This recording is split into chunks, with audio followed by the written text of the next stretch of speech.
예수님께서는 안식일을 범한다고 유대인들에게 핍박을 받을 때 이렇게 말씀하셨습니다. 요한복음 5장 46절에 보면 너희가 정말 모세를 믿었다면 나도 믿었을 것이다. 이것은 모세가 나에 관해서 기록했기 때문이다. 여기서 예수님께서 말씀하신 모세가 나에 관해서 기록한 책, 이 책이 뭘까요? 바로 우리가 잘 알고 있는 모세오경이죠. 창세기, 출애굽기, 레위기, 민수기, 신명기. 그러므로 이 출애굽기도 예수 그리스도에 대해서 우리에게 계시하고 있습니다. 우리가 어떻게 예수 그리스도를 통해 구원을 받고 하나님 나라의 백성이 되며 하나님의 나라를 유업으로 받을 수 있는지를 계시하고 있는 것이 또 바로 이 출애굽기 말씀입니다.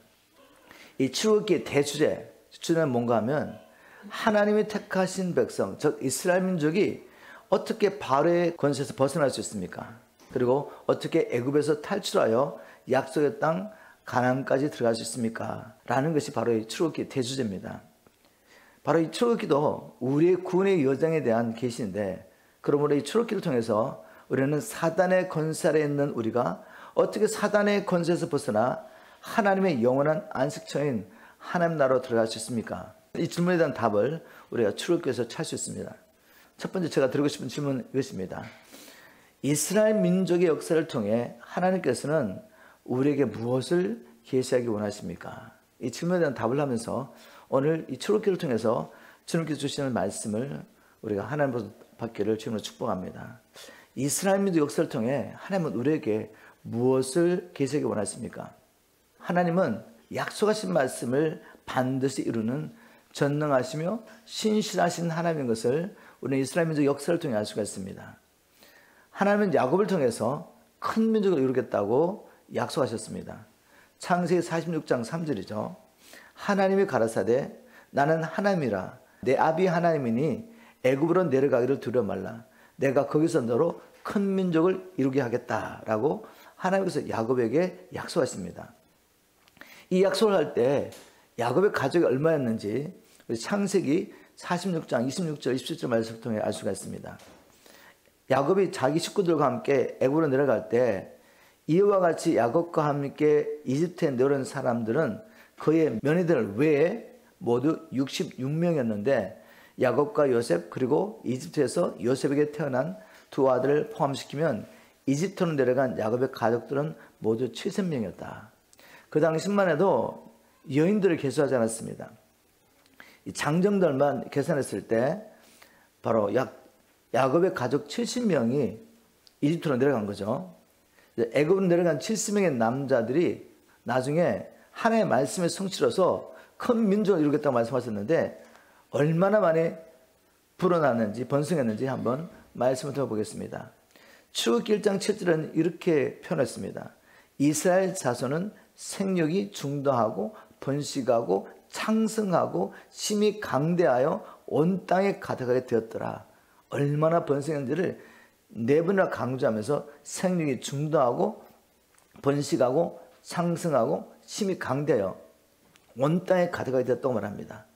나중에 출애굽기 38장 26절에 보면 애굽에서 나온 사람들을 20세 이상으로 남자만 계수했는데 70명이 내려갔는데 나중에 4대 만에 60만 3,550명으로 번성합니다.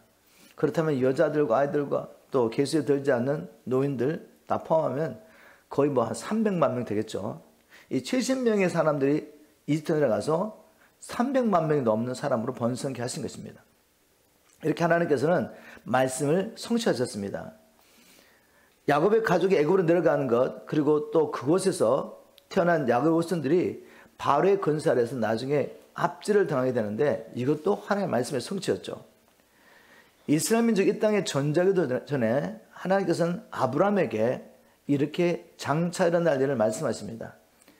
창세기 15장 13절에 여호와께서 아브라함에게 이르시되 너는 정령히 알라 내 자손이 이방에서 객이 되어 그들을 섬기겠고 그들은 400년 동안 내 자손을 괴롭게 하리니 결국 아브라함을 통해 후손이 태어날 것이고 그 후손들이 이방 땅으로 갈 거라는 것을 예언합니다. 그 이방 땅이 이집트죠. 근데 이 이집트로 가기 위해서 하나님이 사용하신 게 뭔가 하면 바로 요셉이 자기 형제들에게 미움을 받게 합니다. 바로 그런 사건을 통해서 요셉이 애굽의 노예로 팔려가게 되죠. 이거 하나님이 다 계획하신 일입니다.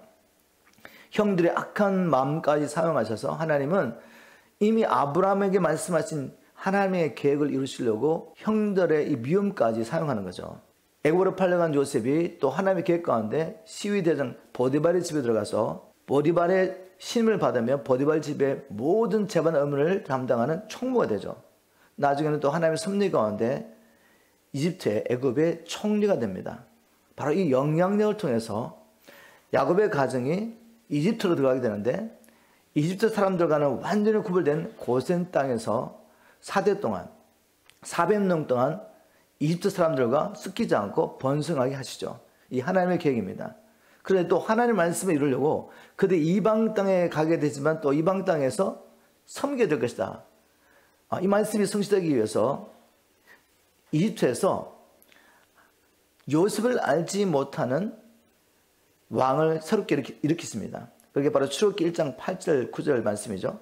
그때 요셉을 알지 못하는 새 왕이 일어나 이집트를 다스렸는데 그가 자기 백성들에게 이렇게 말하였다. 보라, 이스라엘 자손들이 그 수가 너무 많고 강하여 우리에게 위협이 되고 있다. 그럼 어떻게 할 거냐?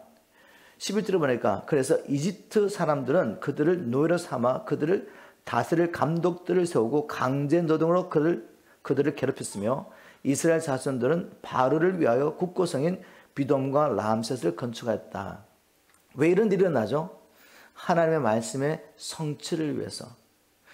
만약 야곱의 가족들이 이렇게 번성했는데 애굽에서 아무런 고통도 없다면 하나님의 약속을 기억할 수가 없겠죠.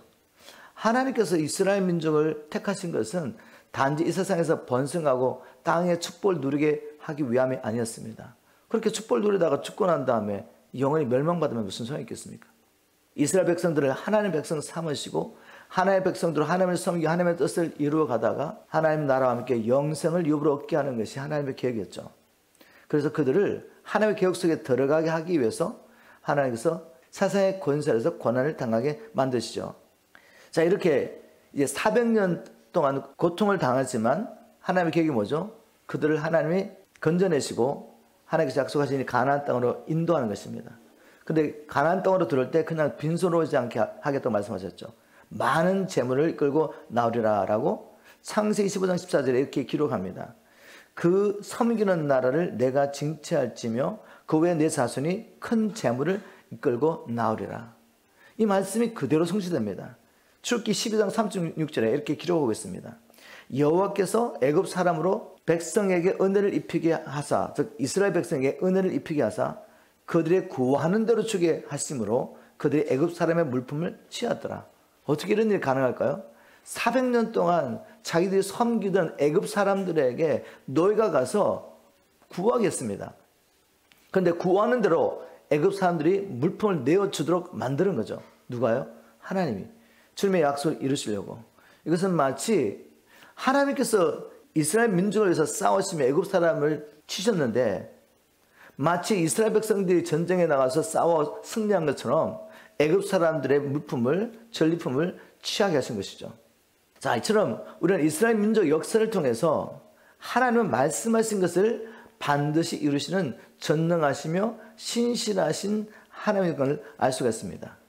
우리가 이런 말씀을 그냥 읽으면서 지적으로 하나님은 전능하시구나 신실하시구나 라고 그냥 지적으로 알고 있으면 안 됩니다. 이 하나님을 인격적으로 경험적으로 알아야죠. 그래야지 우리가 이 하나님과 동행하면서 하나님의 백성으로서 하나님 주신 사명을 감당할 수가 있습니다. 한번 우리에게 한번 적용해 봤으면 좋겠습니다.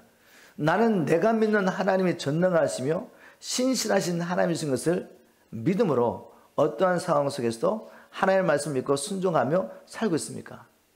우리 삶 가운데 순종이 따라오지 않는다는 것은 아직도 여전히 우리가 하나님을 알되 내 이성으로 지성으로 알고 있는지도 모릅니다. 왜냐하면 참 믿음, 성령의 계시를 통해서 우리가 하나님을 인격적으로 경험적으로 알게 되면 하나님을 아는 것이 바로 능력입니다. 그런데 이 하나님을 안다는 것은 또 내가 과거에 어떤 상황 가운데서 하나님의 성령의 계시를 통해서 하나님을 깊이 체험하고 그분의 사랑과 그분의 능력을 체험했다고 할지라도 이 지식이 영원하지 않습니다. 왜냐하면 이 세상의 악한 영들은 이것을 도둑질하는 데 또 명수거든요.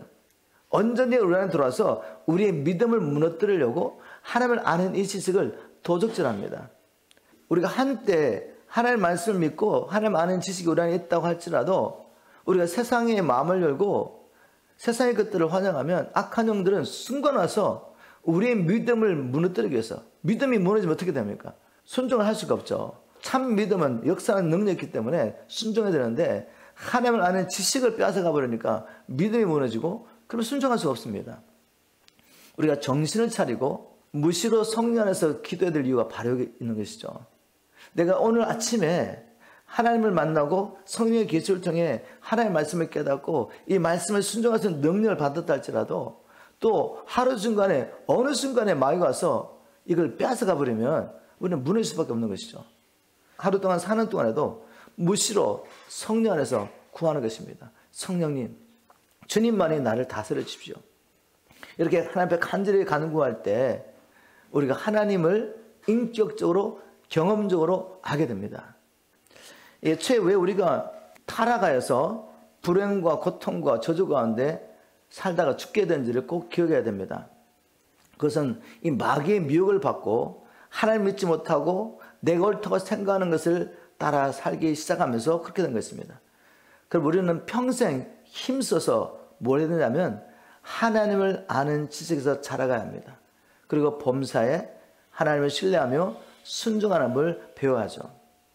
자, 이제까지 이스라엘 민족 역사를 통해서 하나님은 약속하신 것을 반드시 이루는 전능하시고 신실하신 하나님이심을 살펴봤습니다. 이 하나님을 인격적으로 체험적으로 아시는 저와 여러분 되기를 주님을 축복합니다. 이제 또 이스라엘 민족을 통해서 알 수 있는 사실은 뭔가 하면 비록 하나님께서 우리를 향하여 이스라엘 민족을 향하여 어떤 일을 계획했다 할지라도 이 땅에서 우리 삶 가운데서 이 하나님의 나라와 뜻이 이루어지려면 어떻게 되죠? 그 약속이 이루어지기를 간절히 구해야지 이루어집니다. 하나님이 계획하셨다고 해서 그냥 자동적으로 우리가 하나님의 뜻을 간구함이 없이, 즉 간절히 그 하나님의 뜻이 이루어지기를 기도함이 없이 이루어지지 않는다는 것입니다. 이스라엘 민족을 향하신 하나님의 구원 계획이 이루어지기 위해서 하나님께서는 어려운 환경을 허락하십니다. 바로 그 가운데서 하나님의 약속을 기억하게 되죠.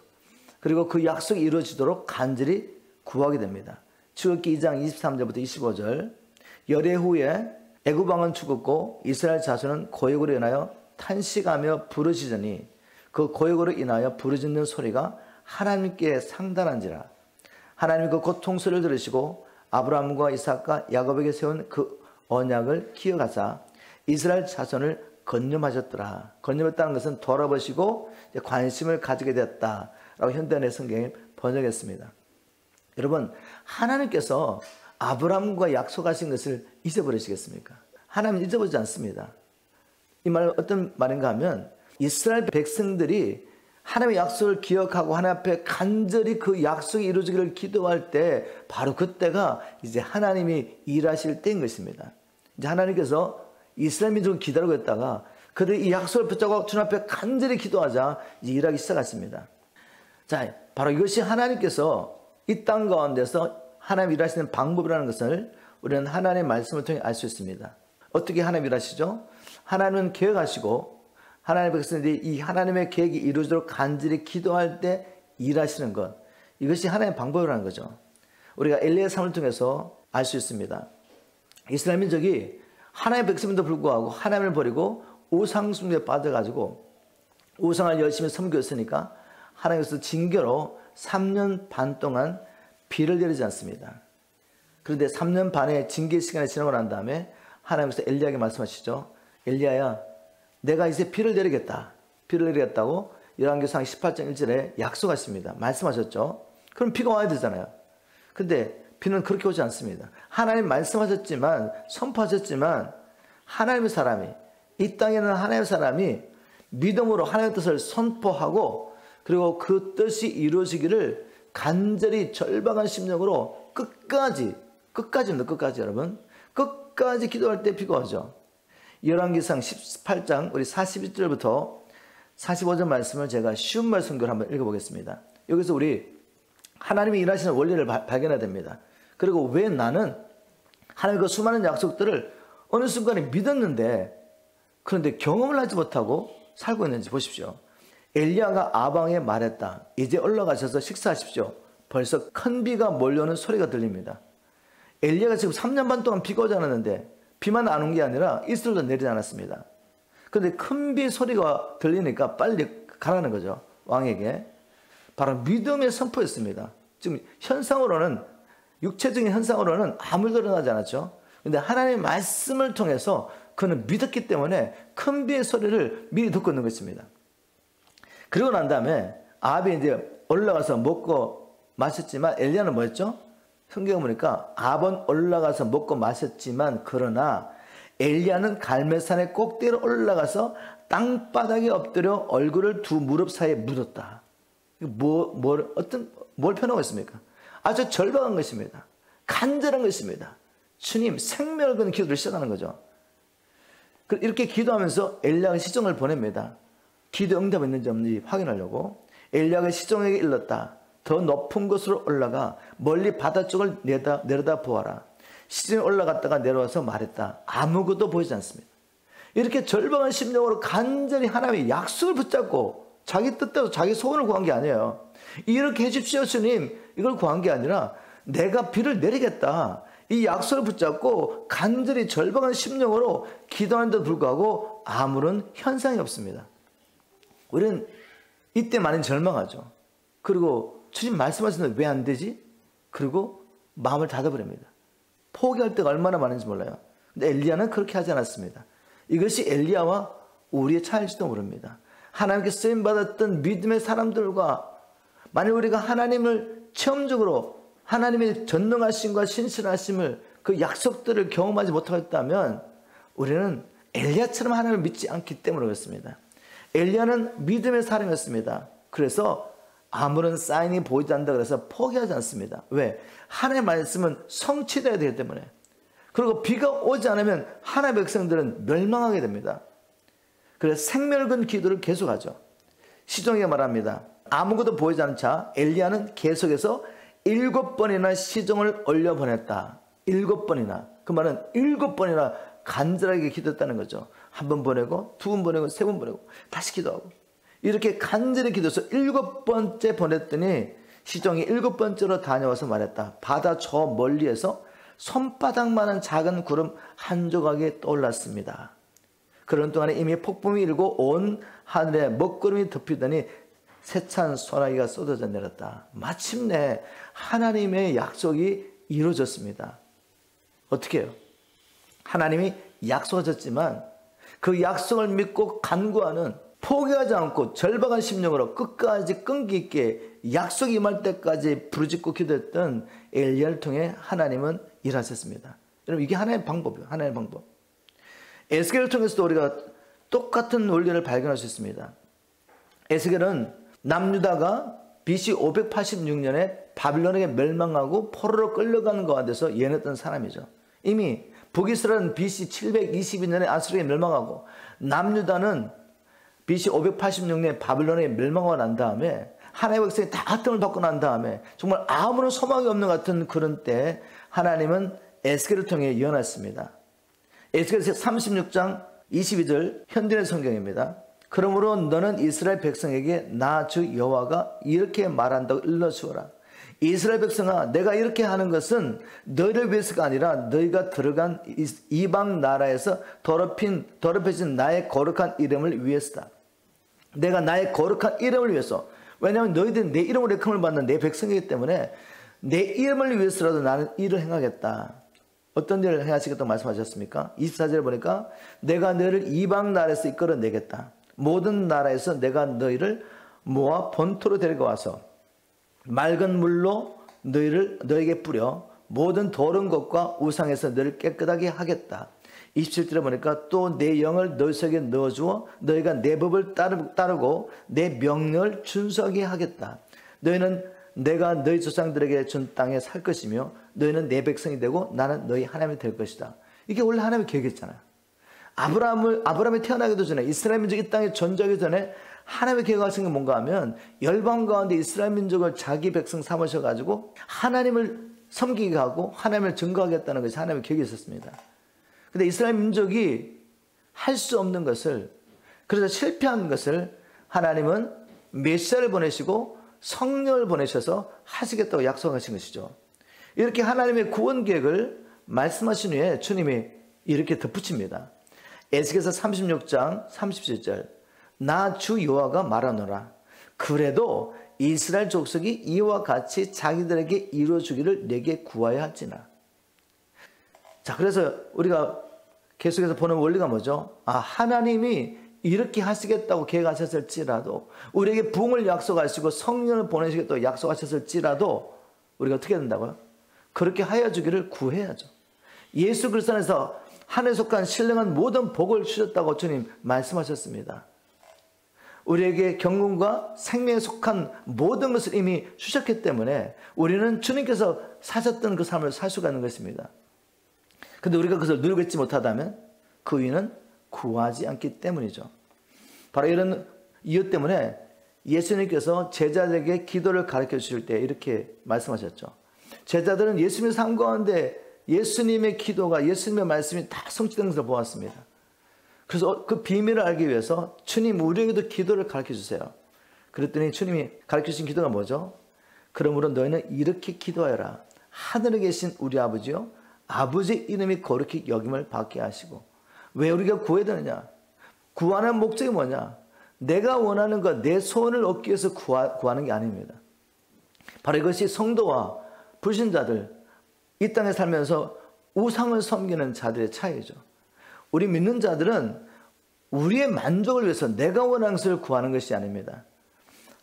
구하기 전에 뭘 생각해야 되죠? 주님, 하나님이 나의 기도응답을 통해서 하나님의 이름이 높임을 받기를 원하십니다. 하나님의 영광을 받으시기를 간절히 소원합니다. 하나님의 영광이 이 기도응답을 통해 나타나기를 원합니다.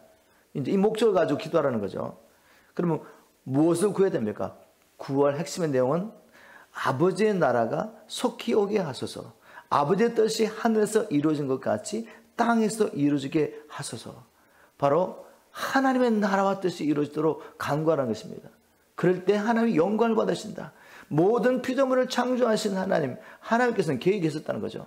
하늘과 땅과 그 가운데 보이는 것과 보이지 않는 모든 것을 창조하신 하나님은 그 모든 피조물을 창조하실 때 하나님의 계획이 있습니다. 하나님의 뜻이 있습니다.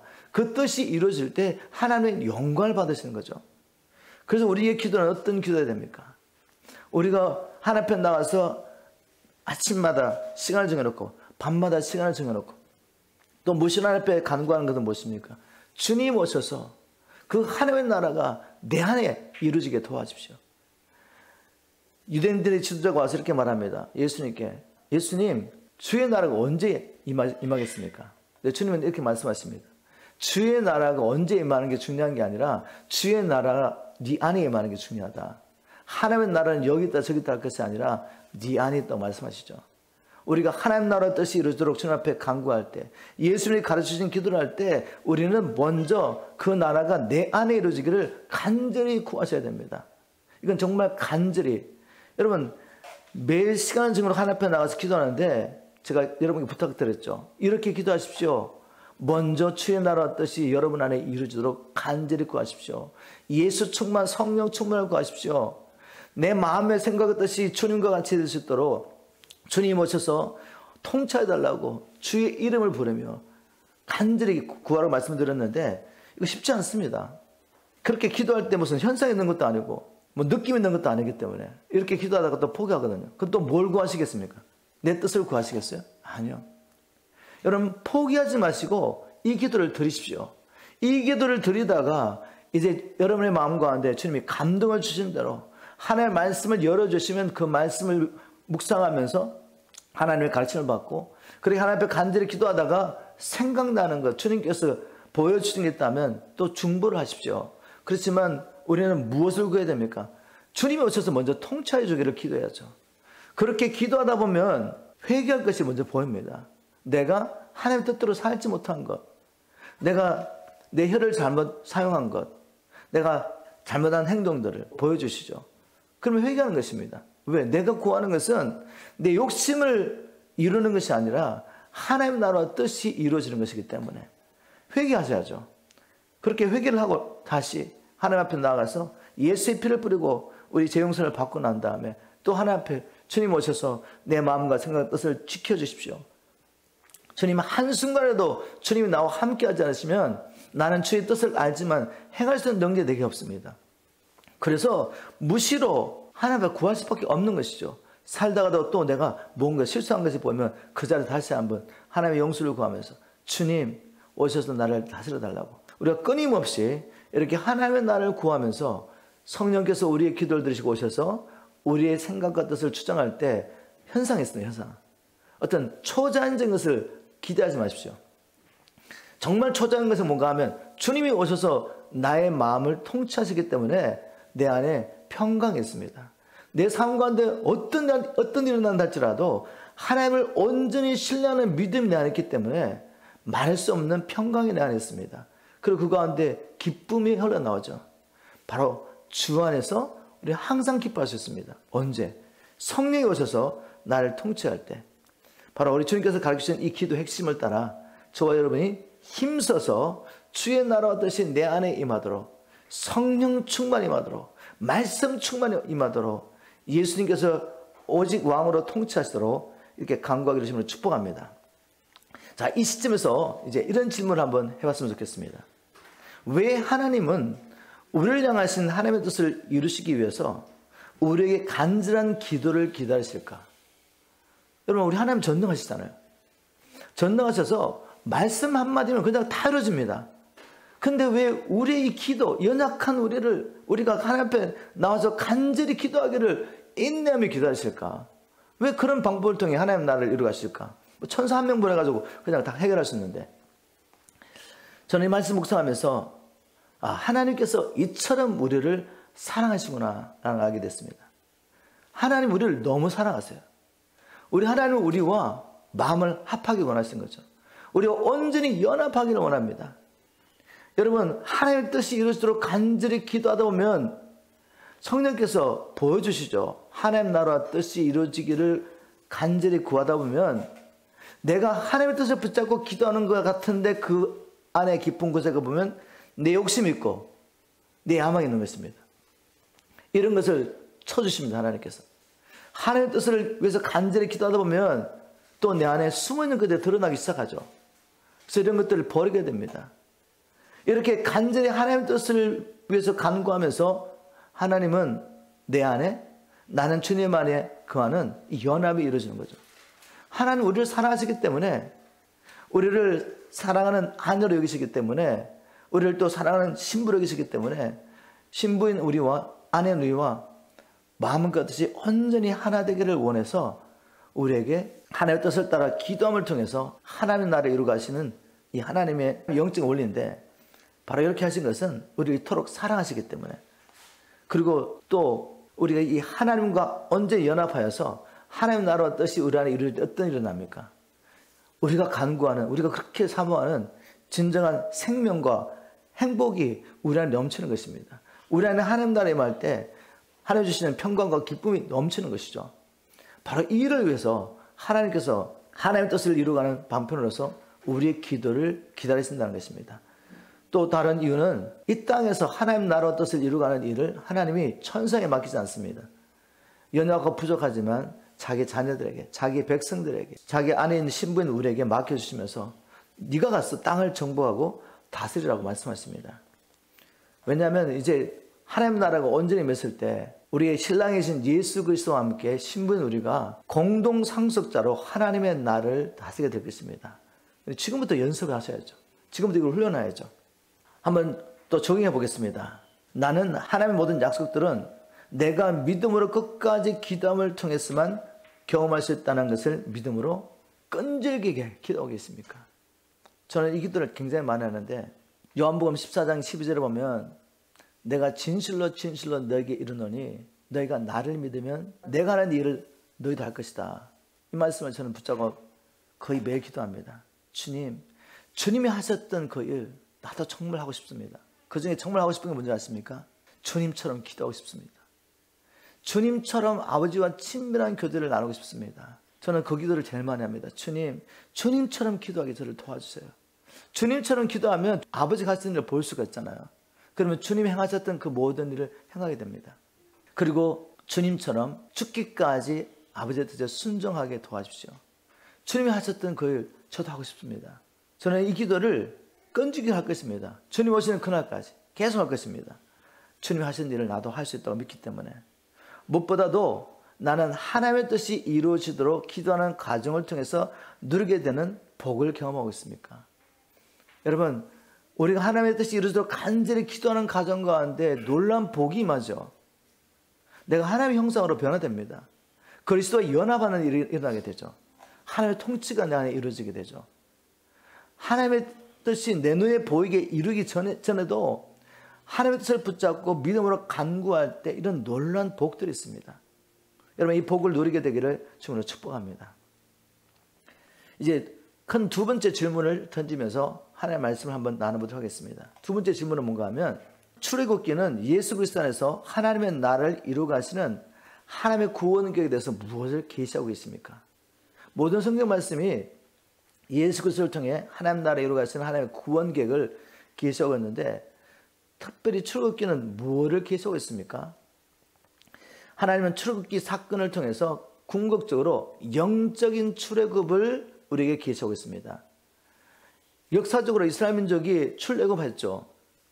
바로의 권세 아래서 애굽의 노예로 살고 있던 이스라엘 민족이 자기 힘과 능력이 아니라 하나님의 권능으로 출애굽했습니다. 그런데 이 사건을 기록해 놓으셨는데, 하나님이 우리에게 이 사건을 통해 보여주기 원했던 건 뭔가 하면 영적 출애굽이 어떻게 일어날 수 있느냐를 보여주기 원하시는 거죠. 출애굽기의 핵심 주제는 구속입니다. 구속. 즉 값을 지불하시고 자유케 하신다, 해방하신다, 구원하신다는 바로 이게 주제입니다. 이것을 우리가 출애굽기 말씀, 오늘 요절로 읽었던 말씀, 출애굽기 6장 5절부터 8절 말씀 속에서 찾을 수 있습니다. 먼저 출애굽기 6장 5절 말씀을 통해서 주님께서 이렇게 말씀하십니다. 이제 애굽 사람이 종을 삼은 이스라엘 자손의 신음을 듣고 나의 언약을 기억하노라. 여기 보니까 애굽 사람이 종을 삼은 이스라엘 자손, 쉬운 성경은 이집트 사람들의 노예가 된 이스라엘 백성들이라는 말씀이 나오죠. 자, 이 말씀을 통해서 이스라엘 민족이 어떤 상태에 있었다? 바울의 권세 아래 있으면서 애굽 사람들의 노예되었습니다. 애굽 사람들의 노예인 이스라엘 백성들을 하나님이 친히 구원하시겠다고 말씀하십니다. 출애굽기 6장 6절. 그러므로 이스라엘 자손에게 말하기를 나는 여호와라. 내가 애굽 사람의 무거운 짐 밑에서 너를 빼어내며 그 고역에서 너를 건지며 편팔과 큰 재앙으로, 즉 큰 능력과 심판을 통해 애굽 사람을 심판하는 것을 통해서 너를 구속하겠다. 어떻게 이스라엘 민족이 바로의 권세에서 애굽 사람의 노예된 상태에서 해방되었습니까? 유월절 날 죄 없는 어린 양이 피를 쏟음으로 그 피값을 통해서 마침내 애굽 사람들이 바로가 가게 합니다. 이스라엘 민족은. 이건 계시죠. 어떤 계시죠? 구약의 이스라엘 백성들도 우리와 똑같이 어린 양 예수 그리스도의 피값을 지불함으로 사실은 바울의 권세 뒤에 있던 애굽의 신들로부터 자유하게 된 것입니다. 출애굽기 12장 12절에 보면 하나님께서 애굽의 신들을 심판하실 때라는 말씀이 있습니다. 즉 하나님께서 여러 가지 재앙들을 통해서 애굽 사람을 심판하시고 또 마지막에 애굽의 모든 처음 난 것이 사람이나 짐승이나 죽는 이 사건을 통해서 하신 일이 무엇입니까? 이스라엘 민족을 바울을 통해서 붙잡고 있던, 하나님의 뜻이 이루어지지 못하도록 붙잡고 있던 애굽의 신들을 치신 것이죠. 그런데 애굽의 신들이 가게 할 수밖에 없었던 게 무엇입니까? 어린 양의 피가 뿌려졌기 때문에. 어린 양의 피, 예수의 피가 뿌려질 때 사단의 모든 견성은 무너지는 것입니다. 우리가 제사상 사망을 알고 있죠. 이 제사 사망이 지불했다면 우리를 붙잡고 있던 어둠의 세력들은, 마귀의 권세는 무너지게 되죠. 이제 아무런 권세가 없습니다. 우리에게 온다 할지라도 그들은 아무것도 할 수가 없는 것이죠. 바로 엄청난 어린 양의 피라는 대가를 지불하시고 이스라엘 민족을 구원하시고 또한 우리를 구원하셨습니다. 자, 그렇다면 하나님께서 이런 엄청난 대가를 지불하시고 이스라엘 민족을 구원하신, 해방하신 목적이 무엇입니까? 출애굽기 6장 7절을 통해 보겠습니다. 너희로 내 백성을 삼고, 하나님께서 이런 구속을 통해 이스라엘 민족을 구속하신, 구원하신 목적은 첫 번째, 너희로 내 백성을 삼고 나는 너희 하나님의 되리니 나는 애굽 사람의 무거운 짐 밑에서 너희를 떼어낸 너희 하나님 여호와인 줄을 너희가 알지라. 이 말씀을 통해 두 가지 구원의 목적을 보게 됩니다. 첫 번째, 하나님께서 이스라엘 백성을 그런 대가를 지불하시고 구원하신 목적은 하나님을 섬기는 하나님의 백성 되게 하는 것입니다. 단지 저 적과 꿀으라는 땅을 그들에게 주기 위한 것이 아니죠. 궁극적인 목적은 바로의 건설에서 애굽 사람들을 섬겼던 이스라엘 민족을 구원하셔서 하나님을 섬기는 하나님의 백성이 되게 하는 것입니다. 자, 그래서 출애굽기 19장 5절부터 이 8절에 보면 주님이 언약을 맺으시죠. 이스라엘 민족을 구원하고 난 다음에 가나안 땅으로 인도하셔서 그 땅을 그냥 주시는 게 아니라 먼저 언약을 맺습니다. 자, 언약의 내용을 보겠습니다. 세계가 다 내게 속하였나니 너희가 내 말을 잘 듣고 내 언약을 지키면, 이 조건절입니다. 이미 구원하셨는데 구원하셨기 때문에 그냥 하나님의 백성이 되는 게 아니에요. 하나님께서 그들을 구원하셨기 때문에 그냥 가나안 땅에 들어가는 것이 아닙니다. 먼저 언약을 맺으시죠. 너희가 내 말을 잘 듣고 내 언약을 지키면, 영어로는 if you will obey me and keep my commandment, 조건이죠. if. 만약에 너희들이 이렇게 순종한다면, 내 말에 순종한다면, 나의 통치를 받는다면 너희는 열국 중에서 내 소유가 되겠고 너희가 내게 대하여 제사장 나라가 되며 거룩한 백성이 되리라. 너는 이 말을 이스라엘 자손에게 고할지니라. 너희들이, 내가 너희를 구원했는데, 내 백성 삼켜서 너희를 구원했는데 너희들을 순종하겠느냐? 만약 순종한다면 나는 너희들을 세워가지고 열방이 내게 돌아가게 하는 제사장 나라로 삼겠다. 너희들은 이 열방 가운데 구별된 나의 거룩한 백성이 될 것이다. 이렇게 한번 이스라엘 백성에게 말해봐라. 그래서 모세가 와서 백성의 장로들을 불러 여호와께서 자기에게 명하신 그 모든 말씀을 그 앞에 준수했습니다. 어떻게 하겠느냐?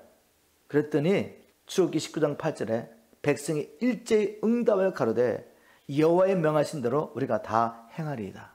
순종하겠습니다. 우리 하나님께 순종하겠습니다. 우리 하나님 백성이 되겠습니다. 이렇게 언약을 맺었습니다. 자, 이 시내산 언약은 선지서를 통해 보면 이 언약은 남편과 아내의 혼인 언약이었습니다.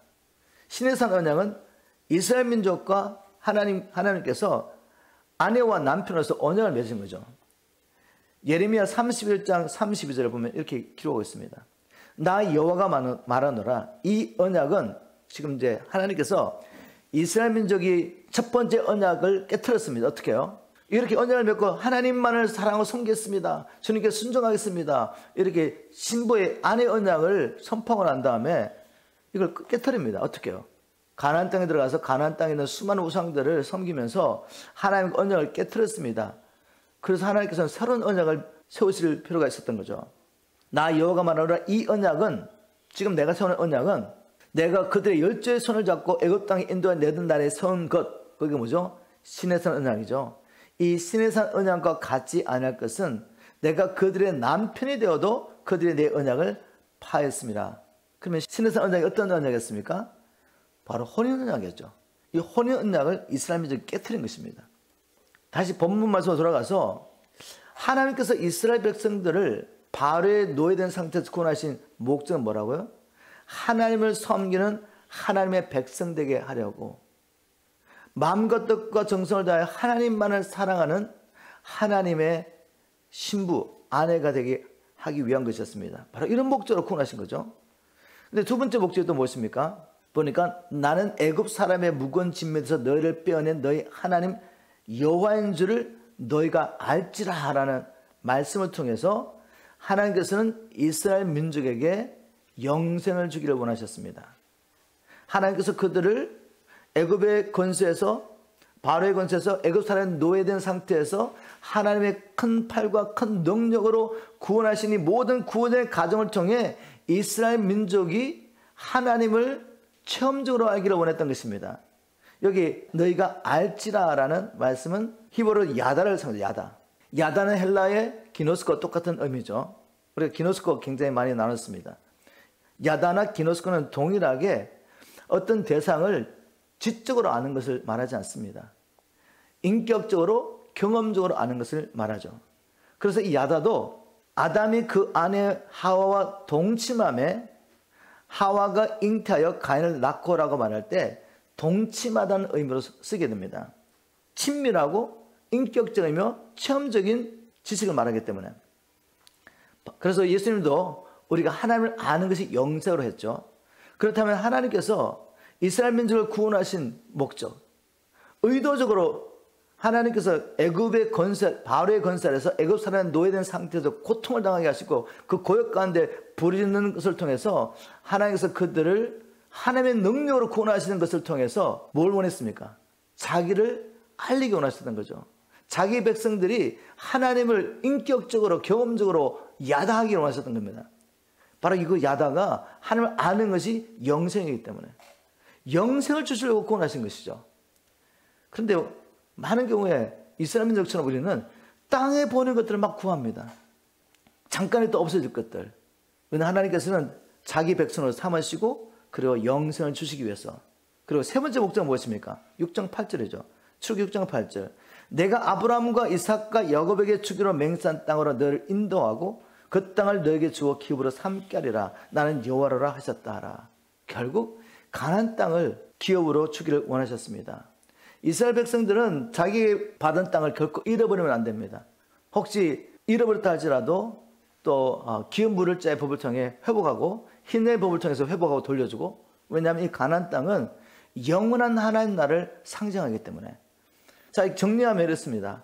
하나님께서 이스라엘 백성을 바로의 권세에서 애굽에 노예된 상태에서 구원하신 목적, 첫 번째 자기 백성 삼기 위해서, 하나님께 순종하는 자기 백성 삼기 위해서, 또 마음과 뜻과 정성을 다해 하나님만을 사랑하는 하나님의 아내 삼게 하기 위해서, 그리고 이 구원의 과정을 통해서 하나님을 체험적으로 알므로 영생을 주시기 위해서, 영생을 얻게 하기 위해서, 그리고 세 번째 가나안 땅을 영원한 기업으로 주시기 위한 것입니다. 여기에 우리를 향하신 하나님의 구원 계획이 다 들어있죠. 그죠? 창세전 하나님 우리를 아셨습니다. 하나님의 자녀 되기로 창세전에 예수 그리스도 안에서 하나님의 아들들, 하나님의 자녀 되도록 선택하셨죠. 그런데 우리가 태어날 때 어디 태어납니까? 사단의 권세 아래서 악한 영들의 노예로 살고 있습니다. 이런 우리를 하나님께서 예수 그리스도를 통해서 복음을 통해서 우리가 복음을 믿을 때 성령의 능력으로 구원하시죠. 구원하신 목적이 뭐라고요? 우리가 어떻게 살아도 천국에 가게 하시려고요? 아니요. 먼저 하나님을 믿고 하나님께 순종하는 하나님의 백성 되기를 원하십니다. 이제는 세상의 어떤 것들, 하나님의 창조한 피조물을 통해서 만족하지 않고 오직 살아계신 그 하나님만을 사랑하며 섬기는 그리스도의 신부가 되게 하기 위해서 우리를 구원하신 것이죠. 그리고 하나님께서 우리를 구원하시는 이 놀라운 구원의 역사를 통해서 자기 아들을 주시면서 우리의 죄를 용서하시고 하나님과 화목하게 하시고 영생을 주시기 위해서 자기 아들 주신 이 복음을 깨달을 때, 이 복음을 우리가 인격적으로 경험적으로 알게 될 때 우리 어떻게 됩니까? 영생을 얻게 됩니다. 우리에게 영생을 주시기 위해서. 그래서 영원한 하나님 나라, 예수 그리스도에게 주실 그 하나님 나라를 그리스도와 함께 그리스도 안에서 그리스도의 신부로서 영원히 함께 상속하도록 우리를 구원하신 것입니다. 여러분 여기까지 따라오셨습니까? 근데 많은 사람들이 가장 기본적이고 첫 번째 되는 것, 그걸 잊어버려요. 하나님을 섬기게 하기 위해서. 이제는 예수 그리스도의 신부로서 예수가 아닌 다른 것들을 사랑하지 않고 오직 주님만을 사랑하며 그분과 연합할 목적으로 우리를 구원하셨는데 이건 잊어버리고 천국 갈 것만 생각합니다. 그리고 땅의 축복들을 불신자들이 자기 우상들에게 자기 욕심을 따라 구하는 것처럼 그렇게 종교적인 행위를 통해서 땅의 것들을 구하는 것이 마치 믿음인 것처럼 그렇게 가르쳤다는 거죠. 그렇게 믿게 하고 얼마나 많은 사람들이 넓은 길을 가고 있는지 모릅니다. 여러분 이 시점에서 우리가 한 가지 기억할 것이 있습니다. 그것은 애굽에서 나오는 그 이스라엘 장정들이 다 가나안 땅을 약속으로 받았지만 갈렙과 여호수아 외에는 아무도 들어가지 못했다는 거 꼭 기억하셔야 됩니다. 잘 기억하십시오. 하나님이 자기의 능력으로 이스라엘 민족을 구원하셨습니다. 그때 구원받은 사람이 60만 3,550명이었어요.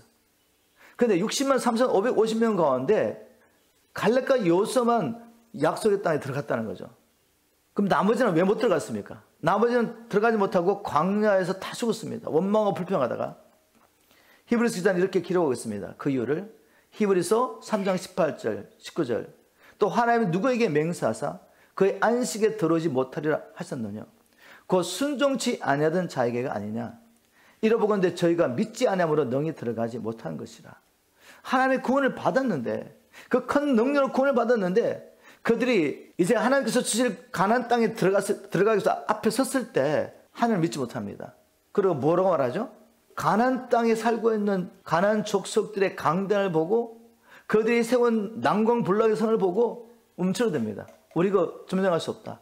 우리가 보기에도 우리는 멧돼지 같은데 그들은 용사고 우리가 어찌 그들을 이길 수 있느냐. 그러면서 어떻게 말합니까? 민수기 14장 3절 4절에 어찌하여 여호와가 우리를 그 땅으로 인도하여 칼에 망하게 하려 하는고 우리 처자가 사로잡히리니 애굽으로 돌아가는 것이 낫지 아니하랴. 이에 서로 말하되 우리가 한 장관을 세우고 애굽으로 돌아가자 하며. 여러분 어떻게 이런 일이 날 수 있습니까? 그들이 이미 하나님의 큰 능력을 경험하지 않았습니까? 애굽 사람들의 노예됐던 그들을 바로의 권세로 고통당하는 그들을 하나님이 그 놀라운 능력으로 그들을 구원하시고 여기까지 인도하신 것을 그들이 다 보고 경험하고도 하나님을 믿지 못합니다.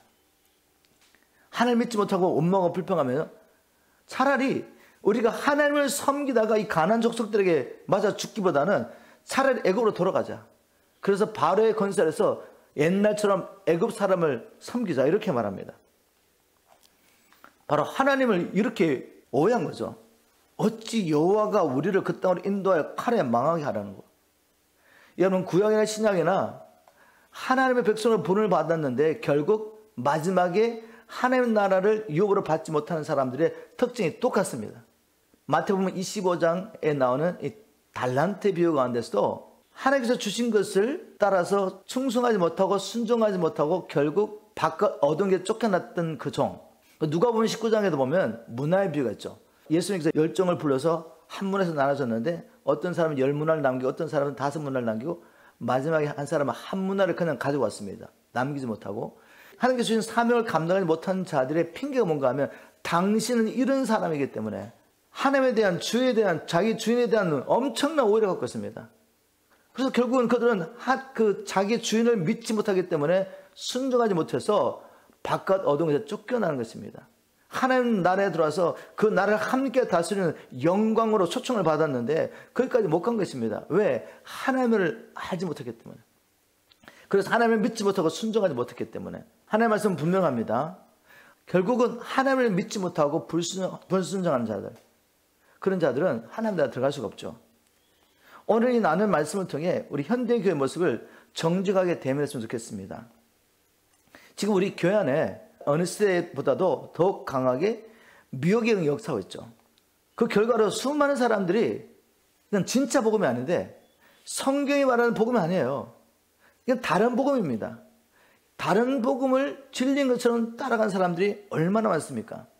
그런데 주님께서 이스라엘 민족의 역사를 통해서 그리고 이 산상수훈 가운데 제자들에게 주신 말씀을 통해서 이런 거짓 선자가 일어나서 많은 사람들을 미혹할 것을 미리 경고하셨죠. 그리고 이 거짓 선지자들이 전하는 다른 복음을 분별할 수 있도록 기준을 다 주셨습니다. 주님께서 마태복음 7장 13절부터 15절 말씀을 통해 이렇게 말씀하셨죠. 좁은 문으로 들어가라. 멸망으로 인도하는 문은 크고 그 길이 넓어 그리로 들어가는 자가 많고 생명으로 인도하는 문은 좁고 길이 협착하여 찾는 이가 처음이라. 이렇게 말씀하신 후에 거짓 선지자를 삼가로 말씀하십니다. 그러면 마태복음 7장 13절 14절 말씀을 통해 이미 거짓 선지자를 분별할 수 있는 기준을 주시고 이제 내가 떠나고 난 다음에 많은 거짓 선지자가 나가지고 왜곡된 다른 복음을 전할 텐데 너희들은 이것을 분별해야 된다. 그걸 따라가면 안 된다는 것입니다. 자, 주님 말씀을 통해서 우리는 참 선지자가 전하는 메시지가 뭔가를 알 수가 있죠. 참 선지자는 뭘 전합니까? 사람들을 좁은 길, 자기 부인의 길, 십자가의 길, 성령의 능력을 의지하지 않으면 결코 갈 수 없는 이 길을 복음이라고 말합니다. 근데 이 길을 따라가면 뭐가 있죠? 이 길은 영생의 길입니다. 영생의 길은 좁고 협착합니다. 그래서 찾는 사람이 많지 않다고 말했죠. 참선자는 이 좁은 길, 자기 부인의 길, 성령의 능력을 의지 않고는 결코 갈 수 없는 이 길을 이야기하는 거죠. 이 길만이 생명길이라고. 그러나 갈 수 있죠. 사람은 할 수 없지만 하나님은 다 하실 수 있기 때문에. 그래서 성령의 능력을 의지하지 않으면 갈 수 없는 이 길이 생명이라고 말합니다. 그런데 반면에 거짓 자는 어떻게 말합니까? 사람들에게 넓은 길을 이야기합니다.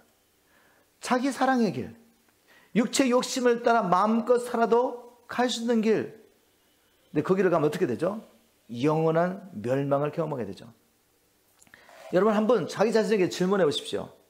오늘날 교회 안에 넘쳐나는 이 다른 복음, 그래서 이렇게 말합니다. 우리가 이 세상에서 어떻게 살든지 관계없이 오직 예수 그리스도께서 우리를 위해서 죽으신 사실을 믿기만 하면 구원을 얻고 영생을 얻을 수 있습니다. 이것이 하나님의 은혜입니다. 여기에 우리가 아무것도 더할 필요가 없습니다. 우리가 뭐 회개를 하거나 예수 그리스도를 주님으로 섬길 필요가 없습니다. 왜냐하면 은혜로 얻는 구원이기 때문에 내가 어떻게 살든 관계없이 주님이 나를 위해서 죽으신 것을 믿기만 하면 우리는 하나님의 은혜로 구원을 받습니다. 이게 정말 은혜처럼 보이죠. 우리가 아무것도 더할 필요가 없는 하나님의 은혜로 얻는 생명의 길처럼 보이죠. 자, 근데 여러분 생각해 보십시오. 이렇게 살아도 천국을 갈 수 있다면 이거 넓은 길입니까? 좁은 길입니까? 뭐 내가 할 게 아무것도 없지 않습니까? 내가 육체를 따라 내가 원하는 것을 마음대로 살아도 예수만 믿으면 천국인데 이렇게 해서 갈 수 있는 길이라면 이건 좁은 길이 아니죠. 넓은 길이죠. 여러분 이것은 멸망의 길입니다. 생명의 길이 아니죠. 근데 이걸 복음이라고 말합니다. 이걸 은혜라고 말하죠. 여러분 어린아이라도 분별할 수 있는 이것을 왜 수많은 사람이 지금 따라가고 있습니까? 이걸 진리라고 따라가고 있습니다. 그들이 주님의 말씀대로 미혹의 영의 역사 가운데 미혹을 받았지 않았다면 이렇게 갈 수가 없습니다. 그렇지 않습니까? 성경 열어보면 구약이나 신약이나 모든 말씀을 통해서 하나님께서 우리에게 보여주신 생명의 길이 보이는데 주님의 은혜가 아니면 결코 갈 수 없는 길, 성령의 능력이 아니면 결코 갈 수 없는 길, 그래서 자기를 부인하고 날마다 주님을 의지해서 갈 수 있는 이 길이 생명의 길입니다. 전심으로 하나님만을 신뢰해야지 갈 수 있는 길이 바로 이 생명의 길이죠. 교회 안에 수많은 사람들이 미혹을 받고 멸망의 길을 가는 것은 바로 하나님을 인격적으로 체험적으로 아는 지식이 없기 때문입니다. 그러므로 우리가 지금 훈련하고 있는 것 뭐죠? 우리가 쉬지 않고 오직 성령의 충만, 예수 충만, 말씀 충만을 구해야 되는 이유가 바로 여기 있습니다. 지혜와 계시의 성령이 아니고는 아무리 성경을 연구해도 하나님의 구원의 길을 발견할 수가 없습니다. 그게 바로 예수님 당시의 유대 지도자들이었죠. 성경을 다 외우고 있습니다. 그리고 그 성경의 말씀대로 자기 나름대로 규칙을 정해가지고 안식일을 거룩하게 지키려고 수많은 법칙을 만들고 구약 율법을 지키려고 600개가 넘는 어떤 규범을 만들어가지고 열심히 지키고 있죠. 그런데 사람의 지혜로 하나님의 말씀을 보니까 말씀이 열어지지 않습니다. 우리는 지혜와 계시의 성령을 간절히 구하며 날마다 무시로 또 시간을 정해놓고 하나님 앞에 나가서 기도할 때 하나님 성령님 오셔서 다스려 주십시오. 지혜와 계시의 성령께서 오셔서 말씀을 열어주십시오. 하나님께서 어떠한 사랑으로 나를 사랑하셨는지 그 사랑의 길이와 넓이와 깊이와 높이가 어떠함을 깨닫게 도와주십시오. 그래서 하나님의 충만하심이 내 안에 있게 하시고 이제 이 충만함이 흘러서 나의 삶 가운데 하나님 알지 못하는 저 영혼들이 나를 통해 주님을 만날 수 있게 해주십시오. 우리가 날마다 성령의 충만을 구해야 합니다. 말씀 뵙겠습니다.